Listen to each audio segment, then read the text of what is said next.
बिस्मिल्लाहिर्रहमानिर्रहीम। अस्सलामुअलैकुम। I hope you are all well.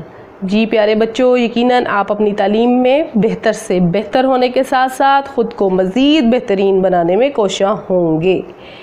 जी आज एक नई वीडियो और एक नए टॉपिक के साथ हाजिर। हम अपनी पिछली वीडियो में डिस्कस कर रहे थे द पर्शियन सिविलाइजेशन यानी कि फ़ारसी तहज़ीब के बारे में। हमने फ़ारसी तहज़ीब के मज़हब के बारे में पढ़ा, उनकी बैटल्स के बारे में पढ़ा, उनकी जो भी जंग थी जंगों के बारे में पढ़ा और उनकी तमीरात के बारे में पढ़ा। तो आज इन दिस वीडियो हम पढ़ने वाले हैं उनकी कुछ फ़तह जो उन्होंने जंग में की और कुछ ट्रेडिशनल्स यानी कि वो क्या कपड़े पहनते थे, किस तरह का उनका वियर था, उसके बारे में पढ़ने वाले हैं। तो चलें रीड करते हैं हम अपनी बुक को। Cyrus defeated the Lydians of Western Anatolia later in 539 BCE।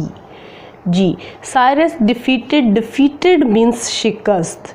लेडियंस of western जो मगरिब में लोग रहते थे, मगरिब के अनातोलिया में जो लोग रहते थे वहाँ के रहने वालों को लेडियंस कहते हैं, अनातोलिया। जी साइरस ने यानी कि 539 कबल मसीह यानी कि हज़रत ईसा अलैहिस्सलाम से पहले का जो वक्त है, तब मगरिब में अनातोलिया के आम लोगों को, लेडियंस को शिकस्त दी, यानी कि आम लोगों को शिकस्त दी। Cyrus army defeated the Babylonian army to gain most valuable city for his empire। Cyrus की जो फ़ौज थी इसने अपनी सल्तनत के लिए सबसे कीमती शहर हासिल करने के लिए अपनी जो इसने सल्तनत को अपने के लिए सबसे जो कीमती शहर था उसे हासिल करने के लिए बेबीलोनियन फ़ौज को भी शिकस्त दी थी। इन्होंने बेबीलोनियन आर्मी जो थी उन्हें भी शिकस्त दी थी ताकि वो कंट्रोल हासिल कर सके, जो मोस्ट वैल्यूएबल जो सबसे कीमती किस्म का शहर था उस पर कब्ज़ा करने के लिए। Cyrus had not yet conquered Egypt. Cyrus ने कन्क्वायर्ड फ़तह, साइरस ने अभी तक इजिप्ट को जो है फ़तह नहीं किया था।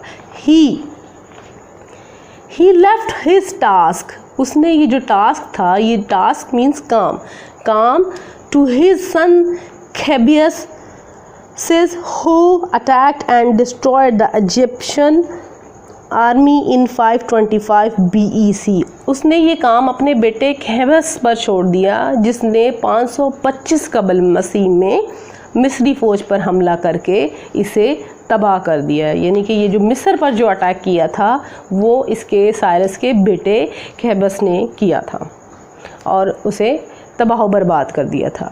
जी अब हम इनके ट्रेडिशनल के बारे में पढ़ेंगे और कि वो तब मिस्री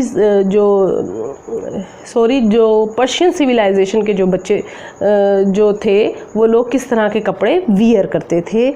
तो आप इस पिक्चर में लुक एट दिस पिक्चर, आप इस पिक्चर में देख सकते हैं वो सर से लेके पाँव तक अपने आप को ढांपते थे। तो चले पढ़ते हैं। The traditional men's garments included the shalwar and jama, combination often with a wide belt called कमरबंद। जी ये मर्दों की रवायत में मलबूसात जो थे, इनके जो कपड़े थे शलवार और जामा का इम्तिजाज अक्सर एक वसी बेल्ट के साथ होता था।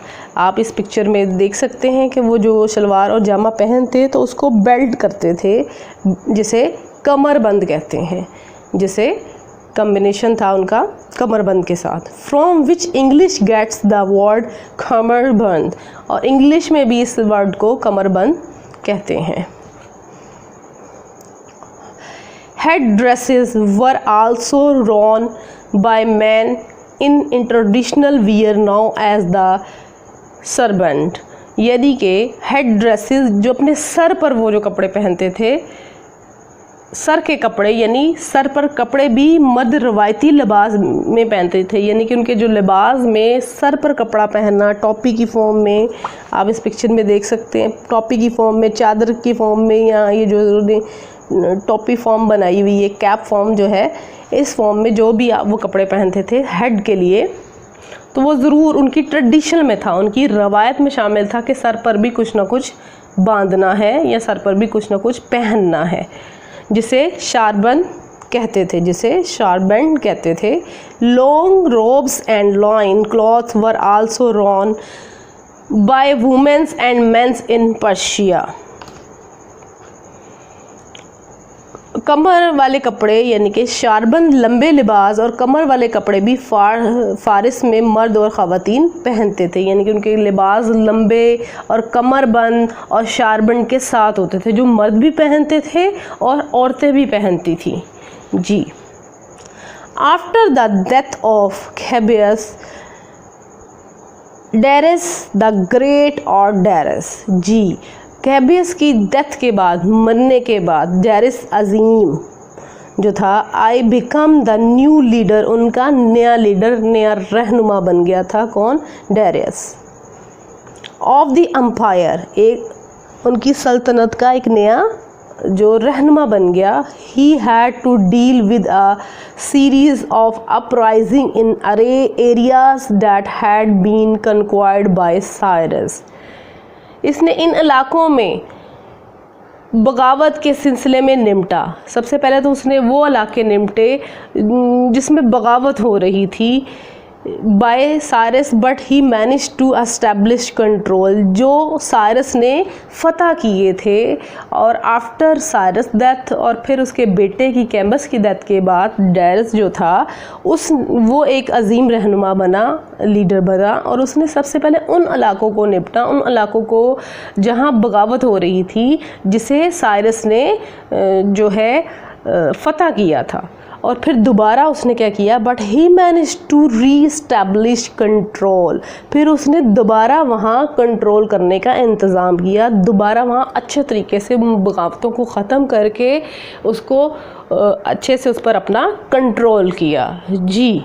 आई होप सो आपको इस टॉपिक की अच्छे से समझ आ गई होगी। अगर आपको वीडियो अच्छी लगे, लाइक करें, सब्सक्राइब करें एंड शेयर करें। अब बाकी का जो पार्ट है, द पर्शियन ऑफ सिविलाइजेशन, हम अपनी नेक्स्ट वीडियो में उसको पढ़ते हैं और सीखते हैं। अल्लाह हाफिज़।